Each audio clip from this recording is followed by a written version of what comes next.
Identifire safety of SCBA face mask nameplates in an amount of $2,355 funded through General Fund Fire Repair and Maintenance account. Motion. Support. Motion by Councilman Slaven, supported by Councilman Ramick. Is there any discussion? Give some idea what it entails. Chief? Through the chair. So what this is these identifiers can go on the mask and also the bottle, so they can be seen in the smoke and in darkness. So it's easy to find somebody that's maybe hurt or down, or you just kind of know where someone's at in the building. Thank you, Chief. Any further discussion? Hearing none, all those in favor say yes. Yes. All those opposed say no. The yeses have it, motion carried. Item 7.7 is a motion to approve purchase agreements for Building and Grounds Department for fiscal year 2022-2023 in an amount not to exceed $385,500. Support. Motion by Councilman Ramick, supported by Councilwoman Whitten. Is there any discussion? Mr. Chair, Councilman? I know we've discussed this in other meetings, and this has come up before, that people understand it's blanket, but if we can have an explanation, the reason it's called blanket, cover of purchases.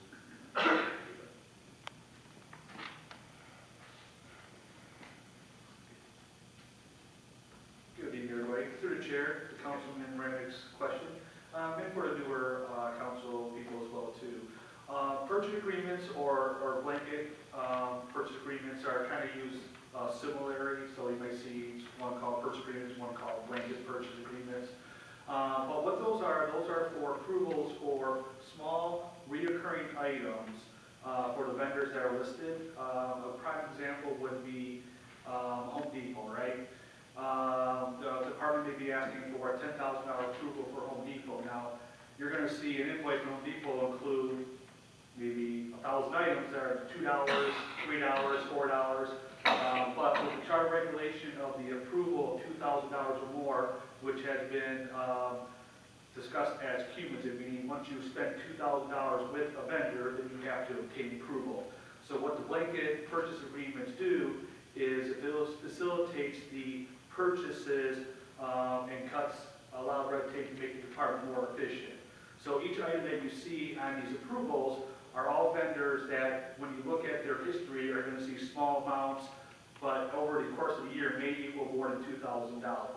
Now, some departments, an item that you saw earlier was the police department. There was good questions on the items there. Some departments also bring annual fees under this agenda item as well. So that's what you see some of the larger ones in the police department work for their annual fees for DCC and cleanliness and things like that. So that's what the purchase agreements are for, is for departments to have an avenue to say, okay, we're going to spend 16, 17, 20, 30 items with a vendor, which could be $100, $200. But once you hit that $2,000 mark, that's why they're obtaining this approval right now, so that they can go on the course of their business and have that approval in hand. Now, if a vendor or a department is at the, getting close to spending, say it's $2,000, say it's $5,000 for a vendor, then they have to come back for approval from the council to increase that purchase agreement. So, I hope that answers the question, and I'll be happy to chair. Councilman Slaven. Is this a pre-authorized amount with the vendor, or is this maintained in-house? Yeah, it is a pre-authorized amount vendor. So what council is approving is authority to spend up to $5,000 on a vendor, whatever the numbers are, I don't right in front of me. But the council is authorizing that department to spend up to that amount with that vendor. What I'm asking is, do they keep tabs on it, or do you? We do keep tabs, because what happens, once these are approved, then we set up a PO in the system, in the Oracle system, which tracks the spending. That's what I was. Thank you. Any further questions? Councilwoman Brandon. The elevator expenditure for $25,000, is that a yearly maintenance? Is that for all of our elevators? Good evening. Through the chair to Councilwoman Brandana's question, that is correct. That is through the city. We don't have a by state law. There's annual inspections that have to be performed, quarterly maintenance that has to be performed, and it has to be done by an elevator company who's certified, and we put this out to bid every so many years. So when this one comes up, which I think is 2024, the name could change, but it'll be the same service. It's a yearly service, annually, correct? And that's the breakdown times quarter, how they bill, comes out to that amount.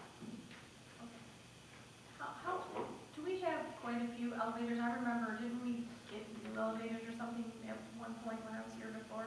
We've had some major work done to the pits, et cetera, over time. Things need to be serviced, and as time goes on with water and things of that nature, in the pump room and the mechanical room, which is down below the building level, we've had to have some items replaced, but never new elevators. But this building, the court, Taylor Sportsplex, I believe those are our 3 buildings with elevators, and we also have a lift at the Westmount Church that gets serviced. Thank you. Fire station 1.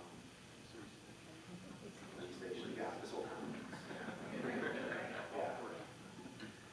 But I would say probably the newest ones are TSX, the fire station. Yeah. There's not one at the rec center? There's a lift, yeah, that's not yet, that gets maintained also. There is a wheelchair lift, if someone's not able to get to the second floor, they can use that. Thank you. Thank you. All right. Any further discussion? Hearing none, got a motion by Councilman Ramey, supported by Councilwoman Witten.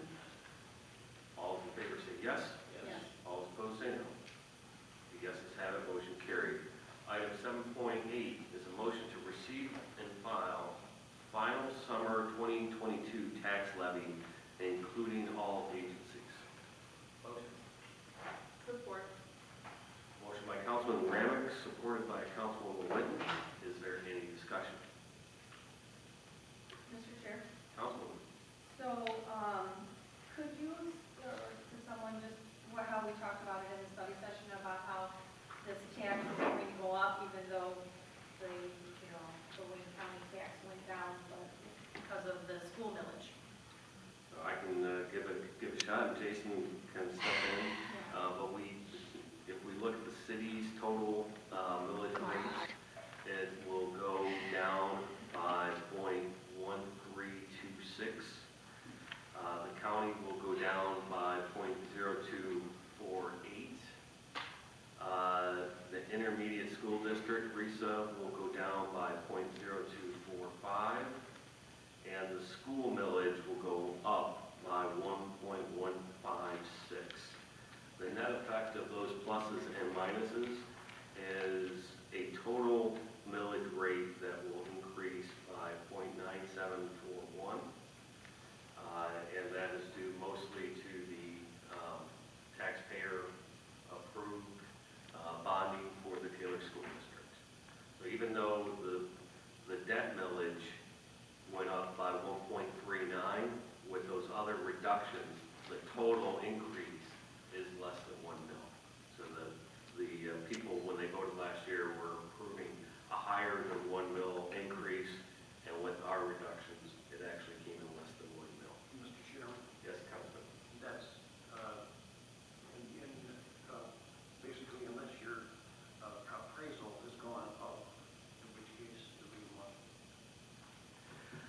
Well, and that's going to be another issue going into next year, is with the rate of inflation. I would expect in every article today that appraisals, have gone up in some communities, I think roughly about 3.3%. And the way that Headley works is it cannot be greater than either the rate of inflation or 5%.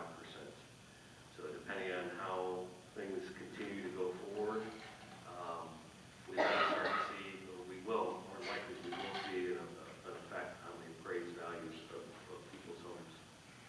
It has not been, I think, this high since roughly about 2007.